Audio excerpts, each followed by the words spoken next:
नमस्कार सोबटाक आई हम रोज last clock oil हैं सुनिए। नमामि समीशान निर्वाण रूपं विभं व्यापकं ब्रह्मवेद स्वरूपं निजं निर्गुणं निर्विकल्पं निरीहं चिदाकाशमाकाशवासं भजेऽहं निराकार ओङ्कारमूलं तुरीहं गिराज्ञानगोतितमीशं गिरीशं करालं महाकालकालं कृपालं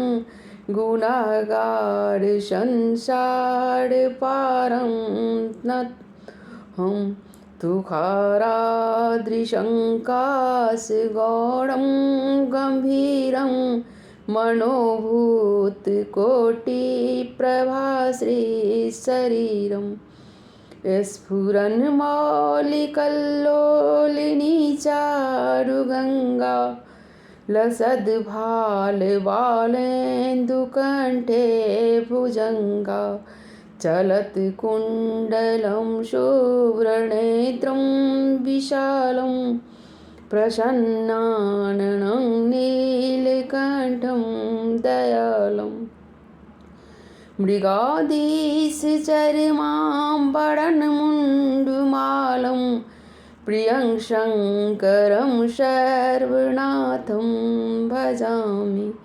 प्रचण्डं प्रकृष्टं प्रगल्भं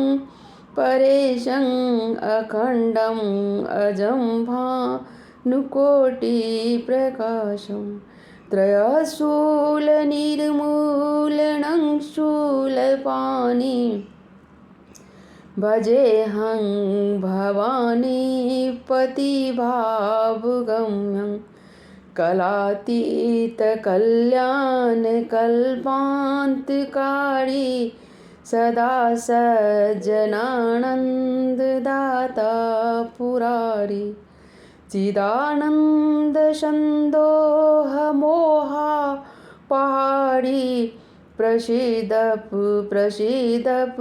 प्रभो मन्मथारी न यावद् उमानाथ पादारविन्दे भजन्ति ह लोके परे वा नारायणं न तावत् सुखं शान्तिसन्तापनाशं प्रसीदप प्रभो सर्वभूतादिवासं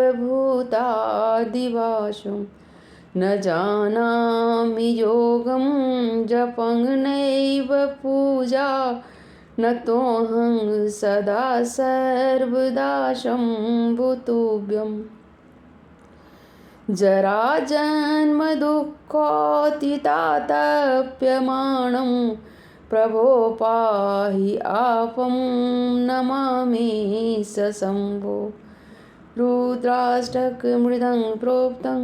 विप्रेण हरतोषेत् ये पठन्ति नरा भक्त्या तेषां शम्भु प्रसीदते। ॐ नमः शिवाय ॐ नमः शिवाय ॐ नमः शिवाय ॐ नमः शिवाय। ओम हर हर महादेव।